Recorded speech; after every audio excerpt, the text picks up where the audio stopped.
Educational channel D.el.ed Assamole আপোনাক সকলোকে স্বাগতম জনাইছো। Please subscribe the channel and press the bell icon to never miss a video from D.el.ed Assam.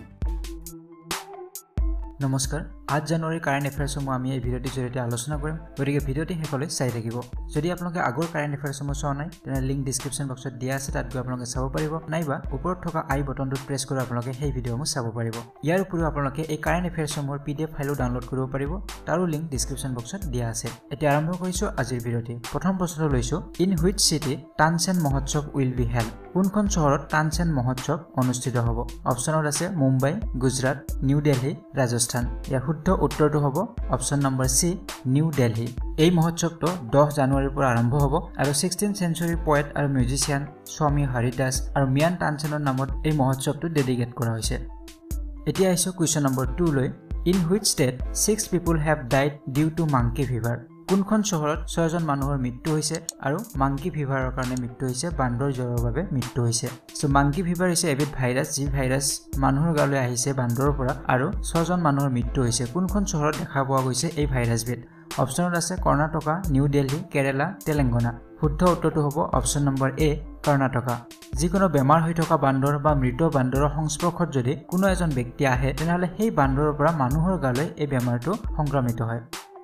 এতিয়া আহিছো question number 3 লৈ what percentage of reservation is approved for economically backward upper caste in government job by union cabinet recently কেন্দ্ৰীয় মন্ত্ৰীমণ্ডলে upper কাষ্টৰ বাবে এটা বিশেষ quota ঘোষণা কৰিছে যেনেদৰে OBC বা ST বা SC সকলৰ বাবে ৰিজাৰ্ভেশন আছিল ঠিক তেনেদৰে আপাৰ কাষ্ট বা জেনাৰেল ক্যাটাগৰীৰ বাবে ৰিজাৰ্ভেশনৰ ব্যৱস্থা কৰিছে কিন্তু তেওঁলোক ইকোনমিক্যালি ব্যাকওয়াৰ্ড হ'ব লাগিব তেওঁলোকৰ বছৰেকীয়া ইনকাম 8 লাখতকৈ কম হ'ব লাগিব তেতিয়াহে এই সুবিধাটো পাব গতিকে অকল গভৰ্নমেন্ট জব বুলি নহয় যিকোনো কলেজ বা ইউনিভাৰ্সিটিত সিটৰ বাবেও তেওঁলোকে ৰিজাৰ্ভেশন পাব গতিকে ইয়াত প্ৰশ্নটো কৰা হৈছে যে কিমান পাৰ্চেন্ট ৰিজাৰ্ভেশন তেওঁলোকক দিয়া হৈছে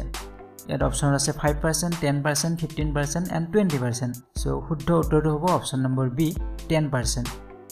এতিয়া আহিছো কোৱেশ্চন নম্বৰ 4 লৈ in which government announces interest free loans for women self help group so recently এখন ৰাজ্য চৰকাৰে মহিলা আত্মসহায়ক গোটবোৰৰ বাবে লোনৰ ব্যৱস্থা কৰিছে আৰু সেই লোনৰ বাবে তেওঁলোকে কোনো সুদ দিব নালাগে সো 3 লাখলৈ লোন দিয়া হ'ব আত্মসহায়ক গোটবোৰক কিন্তু প্ৰশ্নটো হৈছে যে কোনখন ৰাজ্য চৰকাৰে ঘোষণা কৰিছিল এই নতুন পলিচিটো ইয়াত অপচনত আছে কৰ্ণাটকা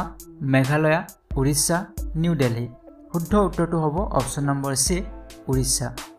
এতিয়া আহিছো কোৱেশ্চন নম্বৰ 5 লৈ In which state international kite festival is going on? কোনখন ৰাজ্যত আন্তঃৰাষ্ট্ৰীয় চিলা মহোৎসৱ অনুষ্ঠিত হৈ আছে অপচনত আছে গুজৰাট হায়দৰাবাদ কেৰালা উত্তৰ প্ৰদেশ শুদ্ধ উত্তৰটো হ'ব অপচন নম্বৰ এ গুজৰাট সো এই ইন্টাৰনেশ্যনেল কাইট ফেষ্টিভেল গুজৰাটৰ আহমেদাবাদত অনুষ্ঠিত হৈ আছে আৰু তাত বিভিন্ন দেশৰ পৰা পাৰ্টিসিপেট কৰিছে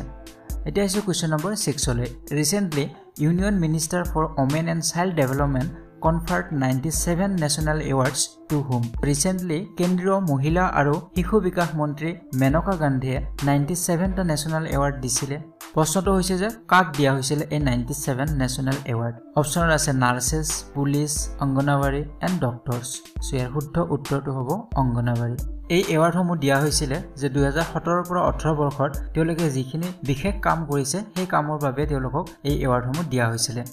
এতিয়া আহিছো কোৱেশ্চন নম্বৰ 7 লৈ recently Roger Federer and Belinda won Hopman Cup they belong to which country so recently Hopman Cup অনুষ্ঠিত হৈ গল আৰু তাত বিজয়ী হৈছে ৰগাৰ ফেডাৰাৰ এণ্ড বেলিন্ডা এই দুগৰাকী টেনিছ প্লেয়াৰ কোনখন দেশৰ আছিল অপচন আছে USA Italy Switzerland and France ইয়াৰ শুদ্ধ উত্তৰটো হ'ব অপচন নম্বৰ সি সুইজাৰলেণ্ড